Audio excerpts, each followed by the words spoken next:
তোমাদের হচ্ছে কারো কারো টুস কমপ্লিমেন্টে সমস্যা হইতেছে, এই জন্য হচ্ছে আমি আজকে হচ্ছে এই ভিডিওতে তোমাদের জন্য হচ্ছে দুইটা এক্সাম্পল দেখাচ্ছি। তো আশা করি এই দুটো এক্সাম্পল দেখালে ওই যেইগুলো হচ্ছে বুঝো নাই ওইগুলো ক্লিয়ার হয়ে যাবে। আর টুস কমপ্লিমেন্ট কিন্তু খুবই গুরুত্বপূর্ণ একটা টপিক এইচএসসিতে, এটা আসার চান্স অনেক অনেক বেশি। তো এখন আমরা একটু দেখি কোশ্চেন দুইটা। তো প্রথম কোশ্চেন যেটা, সেটা হচ্ছে আমাকে কোশ্চেনে বলছে 2-এর পরিপূরক পদ্ধতিতে 11 ও 5-এর পার্থক্য নির্ণয় করো। আচ্ছা, কোশ্চেনটা এভাবেও করতে পারে যে যোগের মাধ্যমে 11 ও 5-এর পার্থক্য নির্ণয় করো। আচ্ছা, এখন কম্পিউটার আসলে একটা বোকা ডিভাইস। কম্পিউটার হচ্ছে বেসিক্যালি হচ্ছে 1 আর 0 এই দুটো ছাড়া কিছু বুঝে না।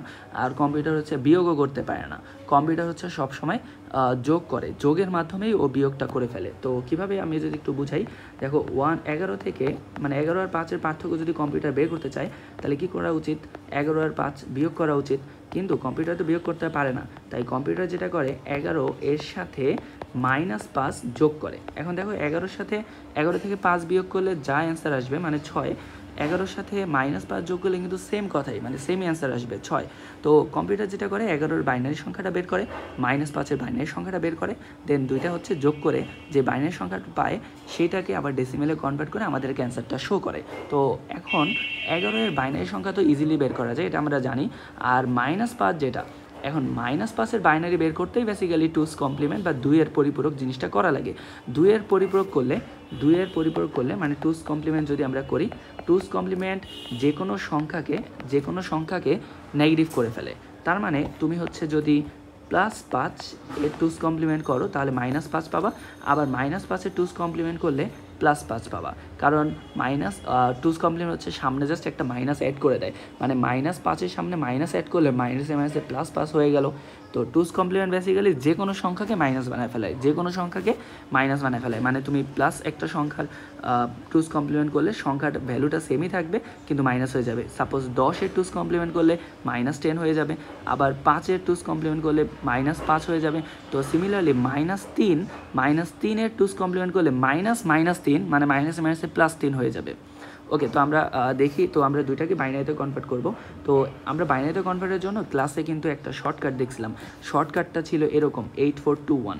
তো 8421, আচ্ছা 8421 যদি পর্যাপ্ত না হয় তাহলে তুমি আরও বাড়াইতে পারো, মানে 8 দুগুণি 16, 16 দুগুণি 32, 32 দুগুণি 64, 64 দুগুণি 128। তো এইভাবে আর কি যত বড় তোমার সংখ্যা হবে তোমার এখানে তত বেশি লাগতে পারে আর কি।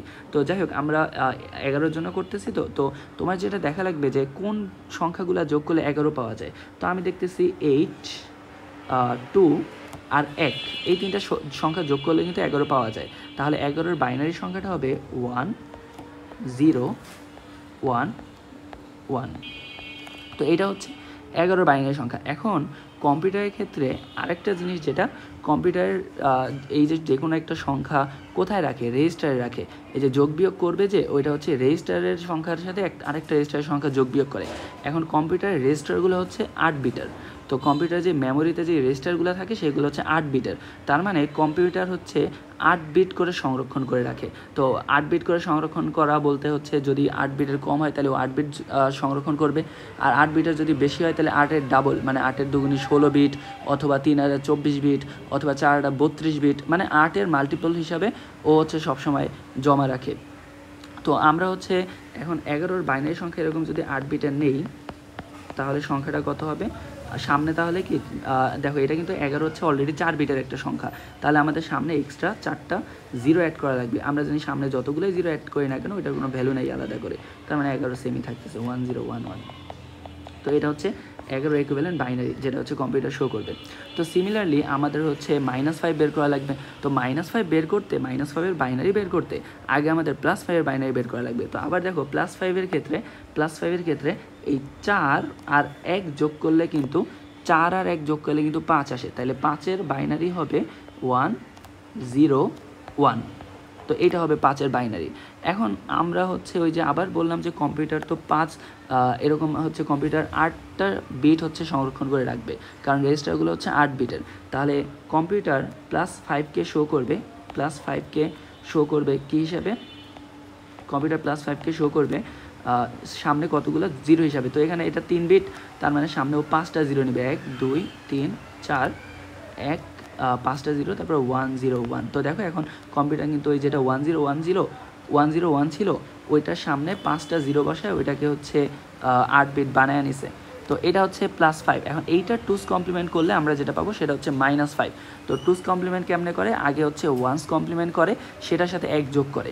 1's কমপ্লিমেন্ট জিনিসটা কি, যেগুলো হচ্ছে 0 থাকবে ওইগুলো 1 হয়ে যাবে, আর যেগুলো 1 থাকবে ওইগুলো 0 হয়ে যাবে। তো দেখো প্রথমটা 0, এটা হয়ে যাবে 1, এরপরটা 0, এটা হয়ে যাবে 1, এরপরটা 0, এটা হয়ে যাবে 1, এরপরটা 0, এটা হয়ে যাবে 1, এরপরটা 0, এটা হয়ে যাবে 1, এরপরটা 1, এটা হয়ে যাবে 0, এরপরটা 0, এটা হয়ে যাবে 1, এরপরটা 1, এটা হয়ে যাবে 0। তো এই যে সংখ্যাটা আমরা পাইলাম সেটা হচ্ছে 1's কমপ্লিমেন্ট। এটা হচ্ছে 1's কমপ্লিমেন্ট, এটা হচ্ছে 1's কমপ্লিমেন্ট। এখন এই 1's কমপ্লিমেন্টের সাথে তুমি যদি 1 যোগ করো, 1's কমপ্লিমেন্টের সাথে যদি 1 যোগ করো তাহলে যে সংখ্যাটা পাবা সেটা হচ্ছে 2's কমপ্লিমেন্ট। তো দেখো 1 যোগ করলে 0 আর 1 যোগ করলে হচ্ছে 1 থাকে, আর এই সামনে তো কিছু নাই, তো এইগুলো হুবহু বসে যাবে 1 0 1, এরপরে 1 1 1 1। তো এই যে তুমি বাইনারি যে সংখ্যাটা পাইলা এই সংখ্যাটা হচ্ছে 2's কমপ্লিমেন্ট। এই সংখ্যাটা কি 2's কমপ্লিমেন্ট। তো এটা কার 2's কমপ্লিমেন্ট, এটা হচ্ছে +5 যে বাইনারি সংখ্যাটা তার 2's কমপ্লিমেন্ট। তাহলে এইটা কত নির্দেশ করবে, এটা হচ্ছে অ্যাকচুয়ালি -5 নির্দেশ করবে, কারণ আমরা একটু আগে বলছি 2's কমপ্লিমেন্ট করলে যে কোনো সংখ্যা ঋণাত্মকটা পাওয়া যায়। তাহলে এই যে যেটা বের করলাম বাইনারিতে এটা হচ্ছে -5 এর 2's কমপ্লিমেন্ট। তো এখন আমরা এই -5 এর 2's কমপ্লিমেন্টটা যদি এখানে বসাই এবং দুইটা কী করতে হবে, এখন যোগ করতে হবে। আচ্ছা, -5 এর 2's কমপ্লিমেন্ট হচ্ছে 1 1 1 1, এরপরে 1 0 1 1। তো এই যে সংখ্যাটা পেলাম এই দুইটা সংখ্যা আমরা কি করব, এখন যোগ করব। যোগ করলে দেখো তো যোগ করলে 1 আর 1 যদি যোগ করি, আমরা 1 1 যোগ করে 2 পাচ্ছি। 2 তো হচ্ছে বাইনারিতে নাই, তাহলে 2কে কী করতে হবে, 2 দিয়ে 2কে ভাগ করতে হবে। তো ভাগ করলে ভাগশেষ যেটা পাবো সেটা এখানে বসায় দিব। তো 2কে 2 দ্বারা ভাগ করলে, 2কে 2 দ্বারা যদি ভাগ করি তাহলে 2 1 2, তাহলে ভাগশেষ দেখো 0 আর ভাগফল হচ্ছে 1।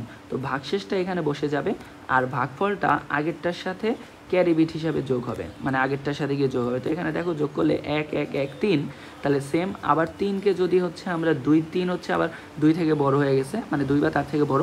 তো 3কে যদি আবার হচ্ছে আমরা ভাগ করি, 3কে যদি হচ্ছে 2 দিয়ে ভাগ করি তাহলে 2 1 2। আর দেখো এবার আমার ভাগশেষ কিন্তু 1, তাহলে এই ভাগশেষটা এখানে বসে যাবে আর যেই হাতের 1 মানে ভাগফলটা সেটা আবার সামনেরটার সাথে যোগ হবে। তো যোগ করলে দেখো 1 0 0, যোগ করলে কিন্তু 1 থাকতেছে, তো 1। তো এইভাবে তুমি প্রত্যেকগুলো যোগ করো, আমি হচ্ছে ডিরেক্ট লিখে দিই 1 1 যোগ করলে 2 আসে, 2কে 2 দিয়ে ভাগ করলে ভাগশেষ 0, সামনেরটার সাথে 1 যোগ হবে, তাহলে এটা আবার 0, এইটা আবার 0, এইটা হচ্ছে 0, এইটা 0, শেষে গিয়ে একটা 1 পাবো। তো এবার একটা লক্ষণীয় জিনিস আমাদের যেটা দেখতে হবে সেটা হচ্ছে, দেখো যেই সংখ্যাটা আমরা যোগ করে পাইছি সেটা কিন্তু 9 বিটের হয়ে গেছে। এখানে 4 বিট, এখানে 4 বিট, আর এই যে একটা এক্সট্রা বিট 9 বিট। এখন আমি কি বললাম, কম্পিউটারের যে রেজিস্টারগুলো সেগুলো 8 বিটের, তাহলে তুমি 8 বিটের একটা সংখ্যার সাথে একটা 8 বিটের সংখ্যা যোগ করে 8 বিট পাওয়ার কথা, মানে কম্পিউটার হচ্ছে বেসিক্যালি ওই 8 বিটই জমা রাখতে পারবে। তাহলে যে বাকি যে 1 বিট, শেষ যে 1 বিটটা, এটাকে বলা হয় ওভারফ্লো বিট।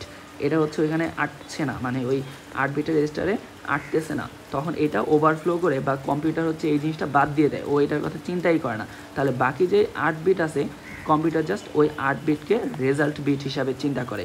এখন এই যে 8 বিট পাইছে, এই 8 বিটের ফার্স্ট বিটটা দেখো, এই 8 বিটের ফার্স্ট বিটটা কি 0, এই 8 বিটের ফার্স্ট বিটটা, এই 8 বিটের ফার্স্ট বিটটা হচ্ছে 0।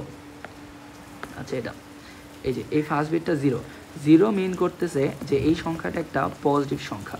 এই সংখ্যাটা কি সংখ্যা, একটা পজিটিভ সংখ্যা। এখন যদি পজিটিভ সংখ্যা হয় তাহলে তোমার জন্য সহজ হয়ে যাবে, তুমি জাস্ট যেই বাইনারি সংখ্যাটা পাইছো সেটাকে জাস্ট ডেসিমেলে কনভার্ট করলে অ্যান্সার পেয়ে যাবা। তাহলে আমরা যেটা পাইছি সেটা হচ্ছে বাইনারি সংখ্যাটা হচ্ছে, আচ্ছা প্রথম জিরোগুলো যদি বাদ দিই, আমাদের বাইনারি সংখ্যাটা হচ্ছে 1 1 0। তাহলে এই সংখ্যাটাকে জাস্ট হচ্ছে আমরা যদি ডেসিমেলে কনভার্ট করি তাহলে ওই যে আবার শর্টকাট দাও 8421। তো এইখানে 1 আছে, এটা 0 আছে, তাহলে 4 আর 2 যোগ করলে 6 পাওয়া যায়, তাহলে এইটা হচ্ছে 6। তাহলে এটা হচ্ছে আমাদের অ্যান্সারটা। তাহলে একটা জিনিস খেয়াল করো যে 11 আর -5 যোগ করলে কত পাচ্ছি, এমনিতেও কিন্তু 6 পাচ্ছি, আর আমাদের 2-এর পরিপূরক পদ্ধতিতে কিন্তু রেজাল্ট 6ই আসতেছে। তো এইভাবে আমরা প্রথমটা সলভ করছি, এখন আমরা দ্বিতীয়টা সলভ করব।